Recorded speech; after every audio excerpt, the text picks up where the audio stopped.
దెబ్బగుట ముష్కరముట అన్నటువంటి వార్త చూసుకోవచ్చు. మాక్ డ్రిల్ పేరుతో భారత్ బురిడి, సైలెంట్ గా ఆపరేషన్ సింధూర్ అమలు, బిత్తరపోయిన పాక్ ప్రధాని చెప్పి మరీ దెబ్బ కొట్టిన ఇండియా, పహల్గామ్ ఉగ్రదాడికి ప్రతీకారం, పీఓకే ముష్కరులపై దాడి, అర్ధరాత్రి 1 గంట తర్వాత మెరుపు దాడులు, 9 స్థావరాలపై అటాకు, 80 మంది ముష్కరులు హతం, 25 నిమిషాల్లోనే ఆపరేషన్ అంతా కూడా పూర్తి చేసిన త్రివిధ దళాలు అన్నటువంటి వార్త చూసుకోవచ్చు. పహల్గామ్ ఉగ్రదాడికి భారత్ ప్రతీకారం తీర్చుకుంది. ఆపరేషన్ సింధూర్ పేరుతో పీఓకేతో పాటు పాక్ లో తలదాచుకున్న ముష్కర మూకాలపై వైమానిక దాడులు జరిపి దట్ ఈజ్ ఇండియా అనిపించుకున్నది. మంగళవారం అర్ధరాత్రి 1 గంట తర్వాత భీకరమైన మెరుపు దాడులు చేసింది. మొత్తం 9 స్థావరాలపై జరిగిన ఈ దాడిలో దాదాపు 80 మంది ముష్కరులు హతమయ్యారు.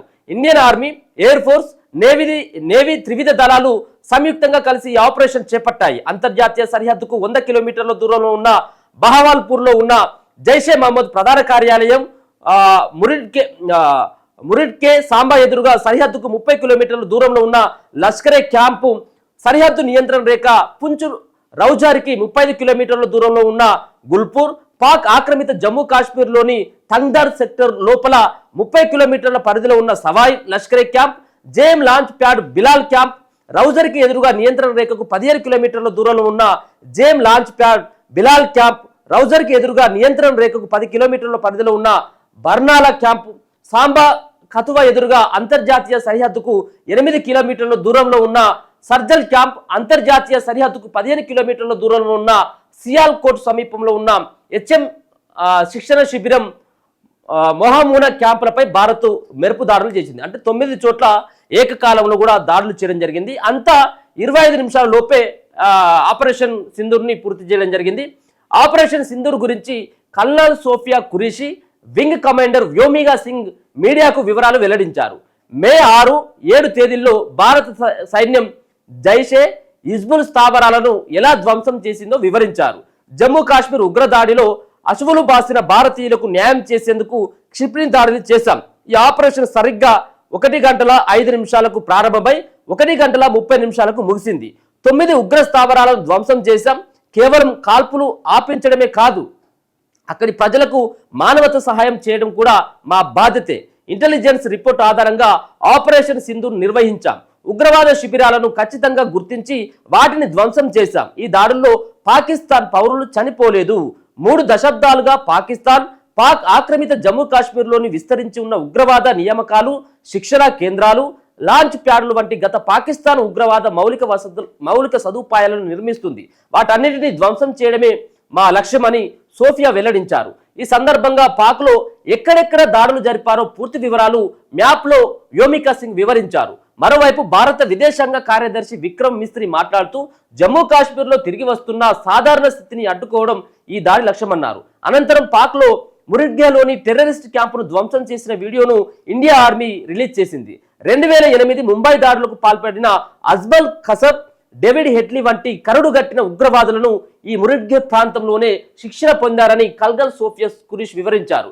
అలాగే బహవల్పూర్లో ఉగ్రవాద సంస్థ జైషే మహమ్మద్ ప్రధాన కార్యాలయం ఉండేదని, అక్కడ ఉగ్రవాదులను రిక్రూట్ చేయడంతో పాటు వారికి శిక్షణ కూడా ఇచ్చారని కల్నల్ పేర్కొనడం జరిగింది. రాత్రంతా ప్రధాని పర్యవేక్షణ. ఆపరేషన్ సింధూర్ను ప్రధాని నరేంద్ర మోదీ ప్రత్యక్షంగా పర్యవేక్షించారు. మంగళవారం రాత్రంతా వార్ రూమ్ నుంచి నిద్రపోకుండానే పర్యవేక్షించి భారత ఆర్మీకి సపోర్టుగా నిలిచారు. పాకిస్తాన్లోని 9 ఉగ్రవాద స్థావరాలను సైన్యం విజయవంతంగా విధ్వంసం చేయడం, ఆ ఆపరేషన్ విజయవంతంగా ముగిసే వరకు మోదీ ప్రత్యక్షంగా అన్ని విభాగాలతో మాట్లాడినట్లు తెలుస్తున్నది. అదే సమయంలో పాక్ ఉగ్ర స్థావరాలపై తాము చేసిన మెరుపు దాడులకు సంబంధించిన సమాచారాన్ని భారత ఉన్నతాధికారులు ప్రపంచ దేశాలకు సైతం వివరించారు. పాక్లోని ఉగ్రవాద స్థావరాలపై దాడులు చేసినట్లు America, Russia, UK, Saudi Arabia, యుఏఈకి సైతం సమాచారం అందించారు. మరోవైపు అమెరికా భద్రతా సలహాదారు మూర్కో రూబియోతో భారత భద్రతా సలహాదారు అజిత్ దోవల్ మాట్లాడారు. దాడిపై అన్ని విషయాలను వివరించారు. బిత్తరపోయిన పాక్ ప్రధాని, భారత దాడులను పాక్ సైన్యం ధృవీకరించింది. పాకిస్తాన్ ప్రధాని షెహబాజ్ షరీఫ్ స్పందిస్తూ తమ దేశంలో 5 ప్రాంతాల్లో దాడులు జరిగినట్లు పేర్కొన్నారు. ఈ చర్యలకు పాకిస్తాన్ ఖచ్చితంగా బదులు తీర్చుకుంటుందని వెల్లడించారు. ఇప్పటికే నీకు దిక్కు దివాన లేదు. ఒక పక్కన గోధుమ పిండికే కొట్టుకున్నటువంటి మీ దేశంలో ఇప్పుడు మళ్ళీ ప్రతీకార చర్యలు. మీ ప్రతీకార చర్యలు అంటే ఇక్కడ చెప్తా ఉన్నారు. ఒకవేళ మీ పాక్ పౌరులకి మరి ఉగ్రవాదులని నిజంగా కూడా మీకు మీ పౌరులు అనుకుంటే అది మీకు మీరు దాన్ని ఏమనుకుంటారో మీరు అర్థం చేసుకోవాలి. ఉగ్రవాదులతో మీకు సంబంధమే లేదంటారు. ఆ ఉగ్రవాదులకు పాకిస్తాన్కి ఎక్కడ కూడా మేము తలదాచుకోవడానికి అవసరం ఇవ్వట్లేదు, వాళ్ళతో మాకు సంబంధం ఏం లేదని చేతులు ఎత్తేసిన తర్వాత మీకు పాకులో ఉన్నటువంటి ప్రజలకు ఎక్కడైనా నష్టం వచ్చిందా? ఉగ్రవాదుల పైన, తీవ్రవాదుల పైన, టెర్రరిస్టుల పైన ఈ దాడులకు అమాయకమైనటువంటి కాశ్మీర్లీ అందాలను చూడడానికి వచ్చినటువంటి పర్యాటకులకు పైన దాడి చేసి ఆ దాడిలో ఉన్నటువంటి ఉగ్రవాదులకు శిక్షణ ఇచ్చేటువంటి ఆ సంస్థలను ధ్వంసం చేస్తే పాక్ ప్రధానికి ఆయనకి ఏదో కోపం వచ్చినట్టుంది. ఇది నీ కోపం వచ్చినా ఇది ఇదంతా కూడా చేతగాని తనమేది. ఇది పాక్ సంబంధించిన ప్రజలకు ఏం కాలేదని భారత సైన్యం ఇప్పటికే చెప్పడం జరిగింది. 80 మంది ముష్కరులను మాత్రమే, టెర్రరిస్టులను మాత్రమే అంతం చేసినామని చెప్పేసి ఈయనట ప్రతీకార భారత్ తలుచుకుంటే 25 నిమిషాలలోనే ఈ ఆపరేషన్ ఒక పక్కన నీకు తెలియకుండా నీ దేశంలోకి వచ్చి, నీ దేశ సరిహద్దులోకి వచ్చి భారత సైన్యం మట్టు పెట్టింది ముష్కరులని. ఒకవేళ తలుచుకున్నట్టు మ్యాప్లోనే ఉండదు. భారత సైన్యానికి అలాగే భారత్కు ఉన్నటువంటి బలగాలు కనుక చూసినట్టయితే ఉంటే పాకిస్తాన్ పావనొత్తు లేదు. పాకిస్తాన్కి సంబంధించిన సైన్యం కానీ, అక్కడ ఉన్నటువంటి ఆయుధాలు కానీ, వైమానిక దళాలు కానీ, మరో పక్కన మిగతా ఉన్నటువంటి ఏవైతే ఉన్నాయో అవన్నీ సైన్యం కానీ ఇవన్నీ భారత్ కంటే చాలా తక్కువ. ఇది 25 నిమిషాల్లో పూర్తి చేసింది కానీ ఇంకొక 2 గంటలలో పాకిస్తాన్ నామరూపాలు లేకుండా చేయొచ్చు. ఇక ఈయన ఎవరు పాక్ ప్రధాని ఆయన ప్రతీకార దాడులు తీర్చుకుంటామని చెప్పేసి ఆయన చెప్తా ఉన్నాడు. ఈ చర్యలకు పాకిస్తాన్ ఖచ్చితంగా బదులు తీర్చుకుంటుందని వెల్లడించారు. ఈ సమయంలో పాక్ సైన్యం వెంట దేశం మొత్తం నిలబడి ఉందన్నారు. భారత్ను ఎలా ఎదుర్కోవాలో పాక్ ఆర్మీకి తెలుసన్నారు. ప్రత్యర్థి ప్రణాళికలను ఎట్టి పరిస్థితుల్లోనూ మా దేశంపై నెరవేరనీయం అని ఎక్స్ వేదికగా షరీఫ్ తెలిపారు. మరోవైపు Pak DG ISPR lieutenant general Mohammad Sharif Chaudhry స్పందిస్తూ కోట్లీ, మురిగ్గే, బహవాల్పూర్, ముజరాబాద్ ఏరియాల్లో ఈ దాడులు జరిగినట్లు పేర్కొన్నారు. ఈ దాడుల్లో 3 చనిపోగా 12 మంది తీవ్రంగా గాయపడినట్లు పాక్ ఆర్మీ స్పష్టం చేసింది. అయితే తాము కూడా సమయం చూసుకొని బదులుగా స్పందిస్తామని చెప్పేసి ఆయన చెప్తా ఉన్నారు. పాక్ వాళ్ళు ఏమని చెప్తా ఉన్నారంటే భారత్ జరిపినటువంటి ఈ దాడిలో 3 చనిపోయిన 12 మందికి తీవ్రంగా గాయపడినట్లు వాళ్ళు చెప్తా ఉన్నారు. ఇక మాక్ డ్రిల్ పేరుతో బురిడి భారత్ పాక్ మధ్య యుద్ధ మేఘాలు కమ్ముకున్న నేపథ్యంలో సోమవారం కేంద్ర హోంశాఖ కీలక ప్రకటన చేసింది. దేశవ్యాప్తంగా మాక్ డ్రిల్ నిర్వహించనున్నట్లు ఓ ప్రకటనలో తెలిపింది.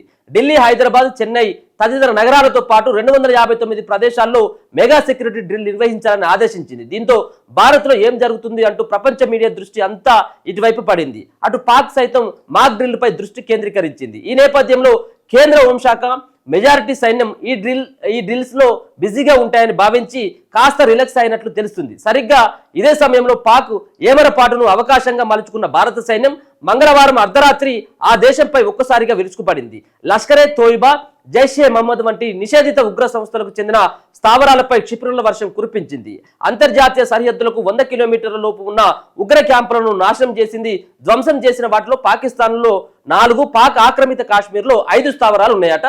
మొత్తం 9 స్థావరాలపైన రాత్రి 1:05 నుంచి 1:30 గంటల ప్రాంతంలో మొత్తం ఆపరేషన్ సింధూర్కి పులి స్టాప్ పెట్టి అక్కడ ఉన్నటువంటి 9 ఉగ్ర సంస్థలకు సంబంధించినటువంటి క్యాంపులను అన్నింటినీ ధ్వంసం చేయడంతో పాటు 80 మంది ఉగ్రవాదులను కూడా మరి భారత సైన్యం మట్టి పెట్టడం జరిగింది. అయితే మాక్ డ్రిల్ నిర్వహిస్తా ఉన్నాం. మాక్ డ్రిల్ అంటే ఒకవేళ యుద్ధం వస్తే ఏం చేయాలి, ఒకవేళ ఎమర్జెన్సీ వస్తే అక్కడ పోలీసులు ఏం చేయాలి, మరో పక్కన ఉగ్రవాదులు ఏమైనా చొరబాటుకో లేకపోతే ఏమైనా బెదిరించడానికి వస్తే ఏ విధంగా మనం తప్పించుకోవచ్చు, ఏ విధంగా ఉండాలన్నటువంటి దానిపైన మాక్ డ్రిల్ నిర్వహిస్తూ ఉన్నామని చెప్పేసి ముందుగా చెప్పడంతో కొంత పాకిస్తాన్ అక్కడ జరిగేటిది యుద్ధం కాదు కదా, మాక్ డ్రిల్ ఏ విధంగా చేస్తారు, ప్రాక్టీస్ చేస్తూ ఉన్నారు కాబట్టి, ఎందుకంటే క్రికెట్ ఆడే ముందు ఏదైతే ప్రాక్టీస్ ఏదైతే ఉంటుందో ఆ ప్రాక్టీస్ తీరుగా చేస్తూ ఉన్నారు కాబట్టి మనం కొంత రిలాక్స్ కావచ్చు అని చెప్పేసి పాకిస్తాన్ భావించింది. కానీ అక్కడ ఒక ప్లాన్ ప్రకారమే అందరూ ఈ విధంగా భావించింది. భారత సైన్యం మాత్రం ఇప్పుడే సరైనటువంటి సమయం అని చెప్పేసి నిన్న రాత్రి కాల్పులు జరపడం జరిగింది. ఇక సింధూర్ పేరుతోనే ఆపరేషన్ ఎందుకు? పాక్ ముష్కరముఖ స్థావరాలపై ఆపరేషన్ సింధూర్ పేరుతో భారత్ దాడి చేసింది. ఈ దాడికి సింధూర్ పేరు పెట్టడానికి ఓ బలమైన కారణమే ఉంది. ఏప్రిల్ 22న పహల్గామ్లోని జరిగిన ఉగ్రదాడిలో మొత్తం 28 మంది అమాయక భారతీయ పురుషులు చనిపోయారు. అందులో 26 ఏళ్ల నేవీ అధికారి వినయ్ సైతం ఉన్నారు. పెళ్లి జరిగిన 5 రోజులకే వినయ్ని టెర్రరిస్టులు చంపేయడంతో ఆయన భార్య ఇమాన్షి గుండెలు అవిసేలా మృతదేహం వద్ద కన్నీరు మున్నీరయ్యారు. ఆమెతో పాటు చాలా మంది మహిళలు తమ భర్తలను కోల్పోయారు. వారి నుదిటిన చెరిగిన సింధూరానికి ప్రతీకారంగా ఈ దాడిని ఆపరేషన్ సింధూర్ అని పేరు పెట్టింది.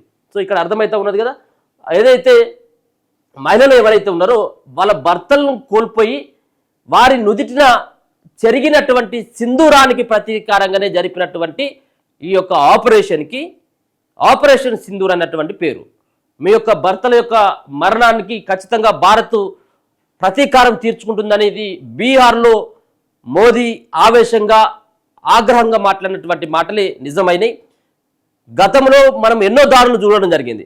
గతంలో ఉన్నటువంటి ఏదైతే వాళ్ళు కవ్వింపు చర్యలకు పాల్పడ్డా లేకపోయినట్టయితే ఉంటే మన సైన్యాన్ని కొంత వాళ్ళు కాల్పులు జరిపిన మనకు సంబంధించినటువంటి భూభాగంలోకి చొచ్చుకొచ్చిన కానీ భరించడం. కానీ ఇటువంటి ఉగ్రదాడులు ఏవైతే ఉన్నాయో వాటిని ఎట్టి పరిస్థితుల్లో కూడా సహించమని చెప్పేసి భారత ప్రభుత్వం కూడా భావించి, ముఖ్యంగా భారత సైన్యం మీదకి కానీ భారత అమాయక ప్రజల మీదకి వచ్చినప్పుడు మరి ఊరుకునేది లేదంటూ ప్రపంచ దేశాలకి ఇదొక హెచ్చరికతో పాటు ఇదొక సంకేతాలను సైతం కూడా భారత సైన్యం పంపించడం జరిగింది. నిజంగా హ్యాట్సాప్ భారత్ అని చెప్పొచ్చు. హ్యాట్సాప్ అక్కడ ఉన్నటువంటి సైనికులకు సైతం కూడా హ్యాట్సాప్ చెప్పాల్సినటువంటి అవసరం ఉంది. ప్రాణాలకు తెగించి ఏదైతే అమాయకమైనటువంటి కళ్ళ ముంగటే భార్యల కళ్ళ ముంగటే భర్తల యొక్క ప్రాణాలను తీసి వీళ్ళు హిందువా ముస్లిమా అని చెప్పేసి కూడా అడిగి మరి భార్యల ముంగటే భర్తలని కేవలం 2 వారాల పెళ్ళై 2 వారాలే అవుతుంది ఆ భార్య ముంగట